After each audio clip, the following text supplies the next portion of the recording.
तो सभी भाई चंद्रशेखर जी ने कह दी हैं और मुझे लगता है कि इनके कहने के बाद कुछ बचा नहीं है कहने को।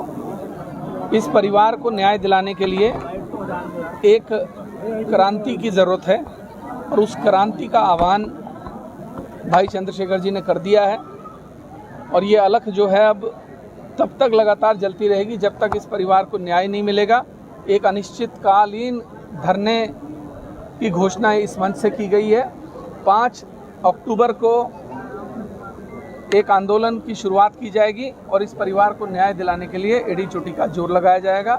और जैसा कि भाई चंद्रशेखर जी ने कहा कि देश भर से लोगों का आह्वान होगा, यहीं के नहीं, मैं उत्तराखंड के हरिद्वार जनपद के हर बच्चे से, हर व्यक्ति से अनुरोध करता हूं, आग्रह करता हूं कि घरों से निकलो और वसीम को न्याय दिलाने की लड़ाई में हमारा साथ। क्या विधानसभा में उठाएंगे? बिल्कुल उठाएंगे भाई, जब संसद में उठाने को तैयार है तो विधानसभा में हम क्यों नहीं उठाएंगे। मैं आपको विश्वास दिला कहता हूं, मैं पुलिस के खिलाफ नहीं हूं, लेकिन मेरा ये मानना है कि गलती किसी से भी हो सकती है। मनुष्य में भावनाएं होती हैं, संवेदनाएं होती हैं। कभी कभी आक्रोश, संवेदना, भावनाओं के में बह के गलतियां हो जाती, लेकिन अगर वो गलतियां अपराध का रूप ले लें तो ये खतरनाक हो जाती है। मैंने उत्तराखंड में ही, मैं उत्तराखंड का रहने वाला हूं, मेरा गांव है यहाँ। 2009 में कॉलेज टाइम में रणवीर इनकाउंटर देखा था। पुलिस ने कहा हमने कोई गलत काम नहीं किया, ये आरोपी था, अपराधी था, ये कर रहा था, ये वो कर रहा था। लेकिन बाद में उस घटना की सीबीआई जांच हुई और दूध का दूध, पानी का पानी हुआ। 17 पुलिसकर्मियों पे कार्रवाई, आजीवन सजा हुई। मेरा ये मानना है, हमने पुलिस का बयान भी सुना, हमने पीड़ित परिवार को भी सुना, इस घटना की सीबीआई जांच होनी चाहिए। सीबीआई जांच होगी तो दूध का दूध, पानी का पानी हो जाएगा। अगर कोई निर्दोष है, हम नहीं चाहते कार्रवाई हो। अगर कोई दोषी है, क्योंकि अगर जो आपने आज बयान दिए पुलिस के लोगों ने, उस बच्चे पे जो आज इस दुनिया में नहीं, एक बहुत बड़ा इल्जाम आपने लगाया। हमारी मंशा ये है कि लोगों में आक्रोश है, उसकी निष्पक्ष जांच हो, सीबीआई द्वारा जांच हो और जो भी इसमें आरोपी हो, जिसने भी जो अपराध किया, उसको उसकी सजा मिले। मैं परिवार के साथ खड़ा हूँ। मैंने परिवार को विश्वास दिलाया है। हमने 5 तारीख को अगर हमारी मांगे नहीं सुनी गई, इसमें एफआईआर अब तक दर्ज नहीं हुई है। कैसे माना जाए कि पुलिस अपने लोगों को नहीं बचाएगी?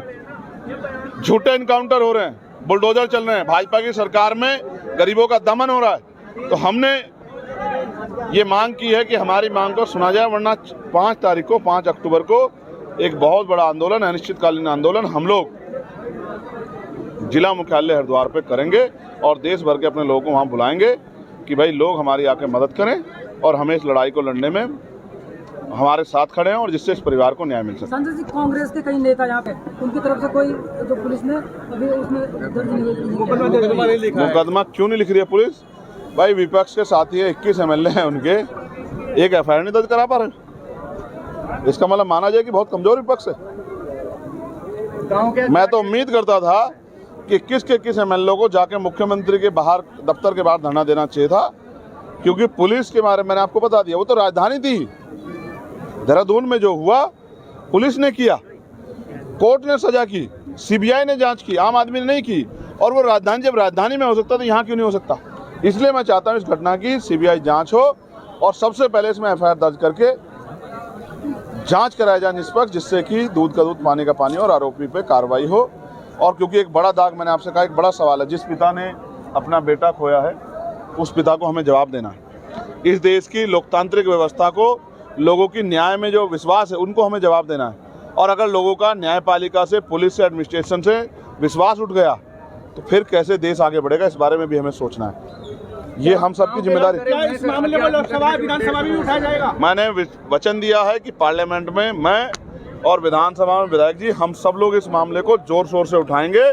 किसी भी कीमत पे सरकार को तानाशाही नहीं करने देंगे, ये हम सब लोगों का फर्ज है। एक ब्राह्मण समाज के बेटे की आपने देखा, इसी तरह का आरोप लगा के गोली मार के हत्या कर दी गई। ये हत्या जो है धर्म के नाम पे या किसी और नाम पे हत्या नहीं देश बर्दाश्त करा। देश एकजुट होकर रहना चाहता है। सरकारों को अपनी पॉलिसियां बदलनी पड़ेगी। देश बदल रहा है तो सरकार भी अपनी पॉलिसियां बदले, तब जाके मुझे लगता है देश आगे बढ़ सकता है। गांव के लोगों का डर कैसे निकलेगा सर? 150 हम उनके साथ खड़े हैं। ये झूठे मुकदमे वापस कराने के लिए मैं फिर आपसे कह रहा हूँ, जेलों से नहीं डरते लोग, ये तो संविधान को मानने वाले लोग हैं। इसलिए हम लोग मांग कर रहे हैं कि जांच हो, और जांच होगी तो जब ये भी पता लग जाएगा कि किसी घटना को बचाने के लिए दूसरी घटना बनाई जा रही है। एक झूठ को छिपाने के लिए 100 झूठ बोलने पड़ता है। ये सब उसी की कहानी का एक हिस्सा है। इसलिए मैं कह रहा हूँ, हमारी मांग ये भी है कि झूठे मुकदमे वापस लिए जाएं। इसके लिए हम लोग 5 अक्टूबर की तैयारी कर रहे हैं कि 2 अक्टूबर को गांधी जयंती हो जाएगी और 5 अक्टूबर को हम लोग फिर क्रांति जयंती का हम लोग उद्घाटन करेंगे। आपके साथ